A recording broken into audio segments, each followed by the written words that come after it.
Good morning. आज physics 11th class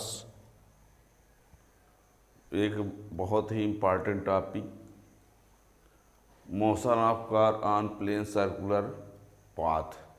motion of car on plane circular path, circular path, circular road जो भी कह लीजिए। जैसे प्लेन रोड है लेकिन वो टर्न है, मोड टर्न, सर्कुलर टर्न, ठीक है।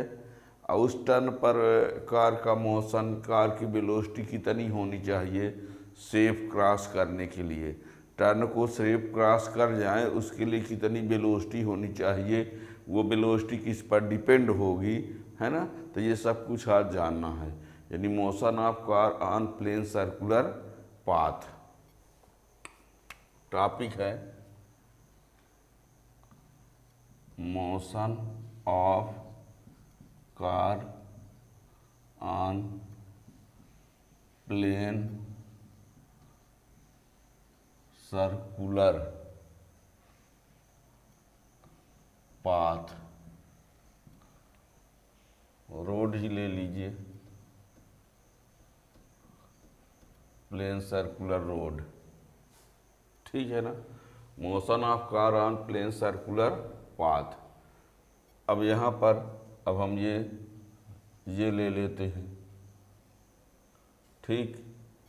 अब ये रोड ऊपर नहीं गई है, इस प्रकार आए हैं, ऐसे ऐसे, ठीक है। हमारे हाथ को ये रोड समझ लो, तो यहाँ पर एक कार जा रही है ना। अब यहाँ पर हम कार नहीं बना सकते, हम केवल इस प्रकार करे देते हैं, ये बोले दे रहे हैं कि ये कार है। ये ना कहो कि सर इसी प्रकार कार होती है क्या, है ना। ये समझ लो, ये इसको रोड आप समझ लीजिए, और यहाँ कार ऐसे जा रही है, ठीक है ना। तो ये रेडियस, इधर कहीं ना कहीं इसका क्या है, सेंटर ऑफ सर्कुलर पाथ इधर कहीं है, ठीक। सेंटर ऑफ सर्कुलर पाथ हम मान कर चलते हैं, ये हमने कहा ना, आप जैसे भी समझ लो, हमारे हाथ को ही समझ लो कि ये सर्कुलर टर्न है, और यहाँ पर ये कार इस प्रकार से जा रही है। तो टर्न के समय हम मान कर चलते हैं कि जो कार है उस कार का मास जो है वो m है, और वो भी वेलोसिटी से r रेडियस के टर्न पर मूव कर रही है। तो जब वो टर्न पर पहुंचती है, while taking turn, while taking turn in circular path, तो उस समय इसमें इस कार पर कई फोर्स एक्ट होंगे। क्या कहा हमने, हम मान कर चलते हैं कि m मास की कार है, v वेलोसिटी से r रेडियस के सर्कुलर टर्न पर मूव कर रही है, while taking turn on circular path following 4 forces act on the car. वो 4 फोर्स कौन से होंगे, एक होगा weight W equal to mg, weight of car vertically downward, normal reaction R, और force of friction. Force of friction भी इसमें काम करेगा, है ना। टायर और रोड के बीच में यदि यहाँ पर टायर लगा हुआ है ना, तो टायर और रोड के बीच में क्या होगा, फोर्स ऑफ फ्रिक्शन एक्ट होगा। और centripetal force F equal to mv square upon r toward centre of circular path. क्या हम कह रहे हैं, कंसीडर कर लेते हैं, let a car of mass m be moving with velocity v in a circular path of radius r, while taking turn on circular path, following forces act on the car. Weight W equal to mg vertically downward, normal reaction R vertically upward, friction force between tire and road, and centripetal force F equal to mv square upon R toward the center of circular path। ठीक है ना। अब ये बता दें इस turn को safe cross करना है। To avoid slipping the car on road, it is necessary that friction force should be either equal or more than centripetal force. Car को मोड़ पर सुरक्षित पार करना हो तो ऐसी कंडीशन में जो फ्रिक्शन फोर्स है वो सेंट्रीपेटल फोर्स के इक्वल हो या उससे ज़्यादा हो, यानी friction force is greater than or equal to centripetal force. अब फिर उसके अकॉर्डिंग से इसको लेके चलेंगे तो आपको वेलोसिटी का फार्मूला मिल जाएगा। क्या कहा हमने, सुनिए। हमने कहा कि यम मास की एक कार है, भी वेलोसिटी से आर रेडियस के टर्न पर मूव कर रही है। अब जब टर्न पर पहुंच रही है तो उस समय कार पर कई फोर्स एक्ट होंगे और उन कई फोर्स में से एक फोर्स होगा कार का weight W equal to mg vertically downward, normal reaction R vertically upward, force of friction between road and tyre, और centripetal force mv square upon R toward the centre of circular path. फिर हमने कहा to avoid the slipping of car on road, it is necessary that friction force should be either equal or more than to centripetal force. Friction force centripetal force से बड़ा हो या कि उसके बराबर हो, तभी वो कार सेफ वहाँ पर क्रॉस कर पाएगी उस टर्न को। और ये दोनों फैक्टर लेकर चलेंगे और वेलोसिटी का एक फार्मूला ला देंगे। देखिए कैसे आएगा, ठीक है ना। Let a car of mass m is moving with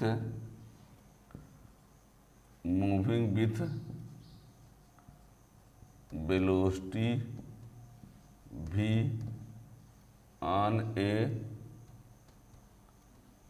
circular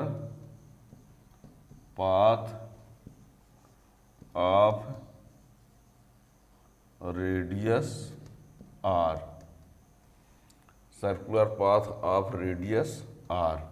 Let a car of mass m is moving with velocity v on a circular path of radius r on plain road, ये भी लिख दो।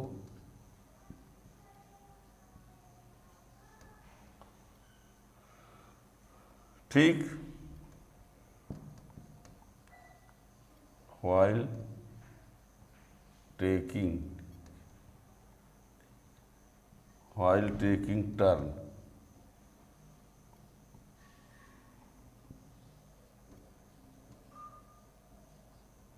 while taking turn on road,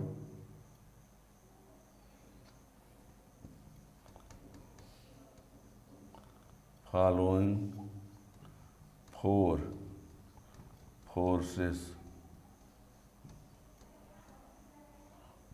act on the car. While taking turn on road,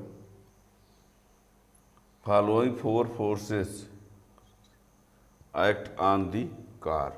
उनमें से कौन सा? पहला weight of car W equal to mg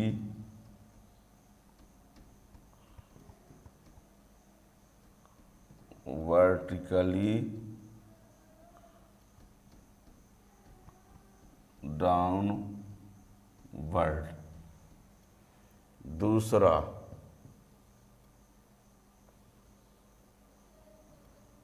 normal reaction are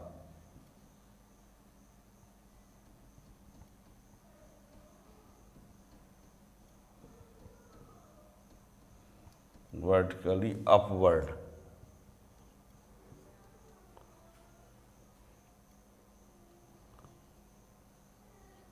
force of friction F between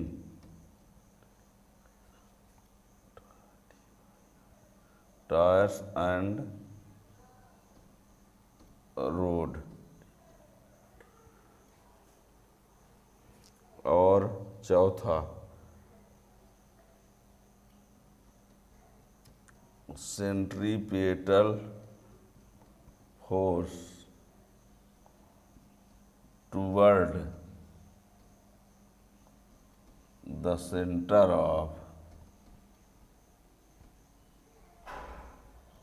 circular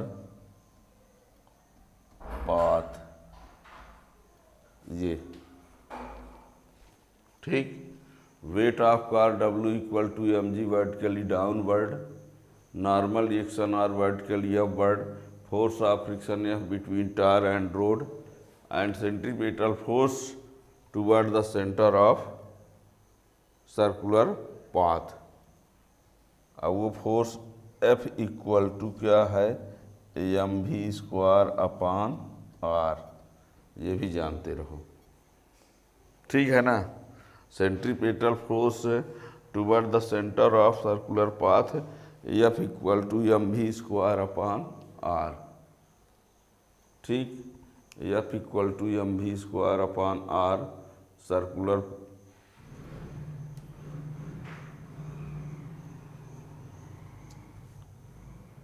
ये नहीं दिख रहा होगा तो यहाँ लिखे दे रहे हैं।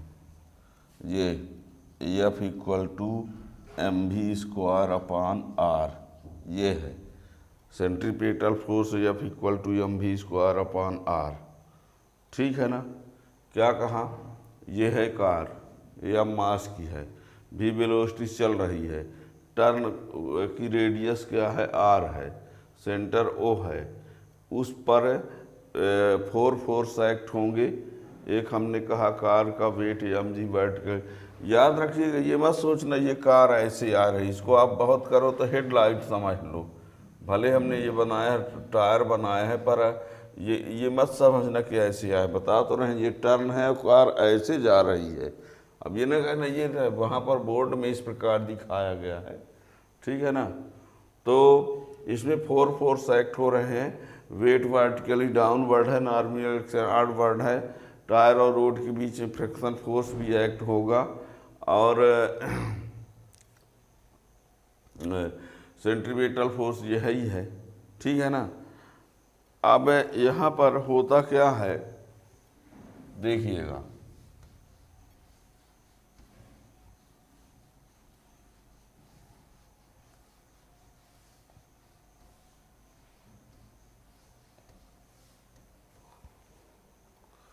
नाउ फोर्स ऑफ फ्रिक्शन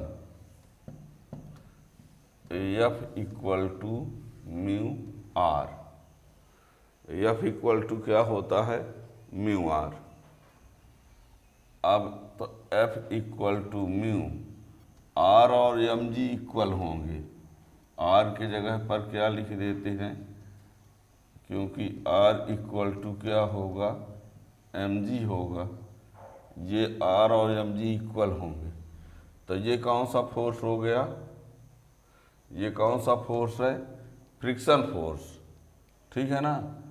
और सेंट्रीपेटल फोर्स तो लिखे हैं यहाँ पर, सेंट्रीपेटल फोर्स कौन है? Centripetal force F equal to mv² upon r है। ध्यान दीजिए ये क्या है? फोर्स ऑफ फ्रिक्शन F बताए दे रहे हैं। मान लीजिए यहाँ पर ये आपको बता दें, यदि मान लीजिए यहाँ कार में 4 ठो यहाँ पर टायर लगे हुए हैं तो चारों का नॉर्मल रिएक्शन ऊपर तरफ होगा, है ना। तो वो चारों के लिए R1 plus R2 plus R3 plus R4 लिख सकते हैं, ऐसा भी कोई कर देगा, ठीक है ना। तो हमने टोटल नॉर्मल रिएक्शन R लिया है। अब ये है to avoid slipping the car on plane on turn, to avoid slipping the car on turn, it is necessary that this force should be either equal or more than this force। लिखे दे रहे हैं।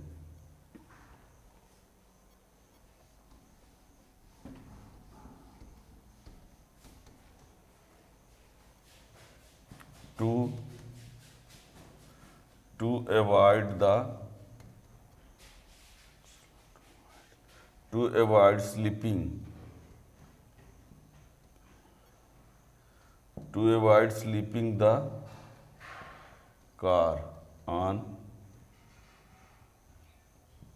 turn, to avoid slipping the car on turn, it is necessary NECESSARY, it is necessary that friction force should be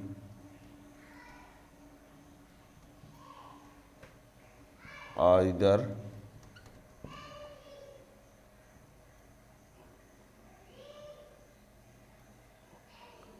equal or more than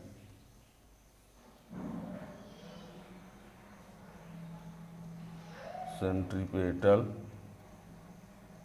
force। It is necessary that friction force should be either equal or more than लिखे हैं यहाँ पर, more than centripetal force, that is F greater than ये। इसी को चाहो तो आप ऐसा भी तो लिख सकते हो, F ये वाला F, जैसे इसको इससे बड़ा या बराबर लेना है, या ये कह दो कि ये इससे छोटा या बराबर होना चाहिए, ठीक है ना।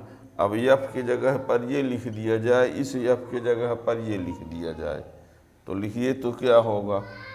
तो mv² upon r is less than r equal क्या? म्यू m g, ये m से m कैंसिल, तो v² upon r less than r equal mu g, तो v² less than r equal mu r g। तो और आगे बढ़ाते हैं तो v less than r equal mu r g, ये इसी को यदि हम v मैक्स लिखना चाहें तो ये हो जाएगा म्यू r g, ठीक है। यदि क्या क्या कहा, ये फ्रिक्शन फोर्स इससे ज़्यादा होना चाहिए इक्वल, तो इसी को हम इधर कर दिए तो लेस देन आर इक्वल हो गया, और ये mv² अपॉन r ये हो गया, ये म्यू mg है ना, m से m कैंसिल, तो ये इतना हो गया। अब यहाँ पर ये भी r को उधर भेज दे तो म्यू rg, रूट हटा लगा, स्क्वायर हटा दे तो रूट हो गया। अब है क्या, देखो म्यू की भी की वैल्यू इसके इक्वल या उससे छोटा होना चाहिए, तो ज़्यादा से ज़्यादा इक्वल वाला आएगा। जैसे यहाँ पर देखो, मान लो भी v value less than or equal 5 है, तो भी की वैल्यू 1 भी हो सकता है, 2 भी हो सकता है, 3 भी हो सकता है, 4 भी हो सकता है, 5 भी हो सकता है। तो सबसे ज़्यादा कौन होगा, तो भी मैक्स इक्वल टू 5 है ना होगा, हैं। यदि भी की वैल्यू 5 से लेस देन आर इक्वल है, तो इसका मीन्स भी की वैल्यू 1 भी हो सकता है, 2 भी हो सकता है, 3 भी हो सकता है, 4 भी हो सकता है, 5 भी हो सकता है। तो सबसे ज़्यादा कौन होगा, 5। तो यहाँ पर जब भी v value less than or equal इतना है, तो सबसे ज़्यादा इतना हो जाएगा, ठीक है ना। तो ये अब ये बता दें, ये जो फार्मूला आया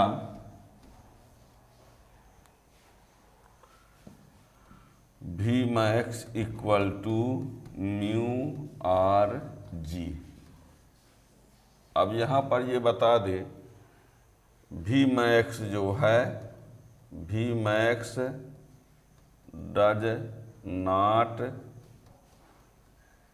डिपेंड, भी max does not depend on the mass of car, है ना। यानी कार के मास पर डिपेंड नहीं है। इसका मीन्स हुआ कि भी मैक्स की जो वैल्यू होगी वो डिफरेंट व्हीकल्स के लिए डिफरेंट होगी। भी मैक्स की जो वैल्यू होगी वो डिफरेंट व्हीकल्स के लिए, VEHICLE, भी मैक्स इज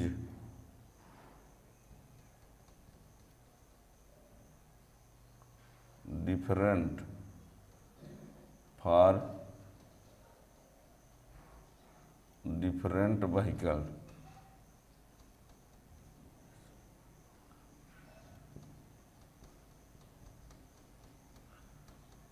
यानी भी max is different for different vehicles, अलग अलग वाहनों के लिए भी मैक्स की वैल्यू अलग होगी। मीन्स ये हुआ कि ये जरूरी नहीं है कि यदि किसी टर्न को कोई कार इतनी स्पीड से क्रॉस कर लेता है तो उतने स्पीड से ट्रक वाला भी क्रॉस कर जाएगा, ऐसा नहीं है। यानी इसमें क्या होता है, ये फार्मूला से ये पता चला कि भी मैक्स जो है वो मास पर डिपेंड नहीं है, ठीक है, मास पर डिपेंड नहीं है, पर ये जो म्यू की वैल्यू होती है वो डिफरेंट के लिए डिफरेंट होगी। यानी आप यहाँ लिखा है does not depend on the mass of car, तो इससे आपको लगा कि मास चाहे जितना हो भी सेम ही होगा। ये बात नहीं है, यहाँ पर ये है मास पर डिपेंड तो नहीं है, पर म्यू पर डिपेंड है, और डिफरेंट व्हीकल्स के लिए म्यू की वैल्यू ही डिफरेंट होगी। बात को समझना। आप यहाँ देखोगे कि v max does not depend on the mass of car, तब तो आपको लगा कि मास चाहे जितना हो भी मैक्स सेम होगा, लेकिन आगे क्या है कि v max is different for different vehicles. क्यों? Because mu is different.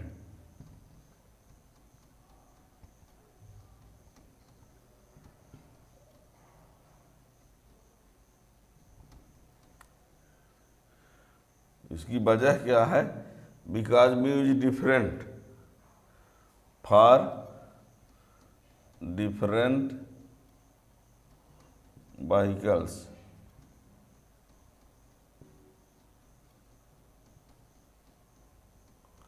ठीक है ना। अब इसमें क्या करना चाहिए, ये और ये भी ध्यान रखना है, यदि मान लीजिए कोई टर्न है और उस टर्न को इस स्पीड से ज़्यादा स्पीड से कोई क्रॉस करेगा तो वो क्या हो जाएगा, स्लिप कर जाएगा। यानी मैक्सिमम स्पीड है उसको सेफ क्रॉस करने के लिए। किसी टर्न को क्रॉस करना है तो मैक्सिमम स्पीड इतनी होनी चाहिए, यदि कोई इसके रूल को फॉलो नहीं कर रहा है, इससे ज़्यादा स्पीड से जा रहा है तो स्लिप हो ही जाएगा, है ना। तो इससे ज़्यादा स्पीड से नहीं टर्न को क्रॉस करना चाहिए, ठीक है ना। तो ये है motion of car on plane circular path. और इसके आगे आप लोग पढ़ेंगे आगे वाले टॉपिक में motion of car on banked road. मान लीजिए रोड जो टर्न पर थोड़ा सा क्या होती है, कुछ एंगल पर ढलान हिंदी में कहा जाए तो, ठीक है ना। तो motion of car on bank road, ये इसको आप चैनल सब्सक्राइब किए रहेंगे तो उसका वीडियो जब भी आएगा तो उसका नोटिफिकेशन मिल जाएगा। Thank you.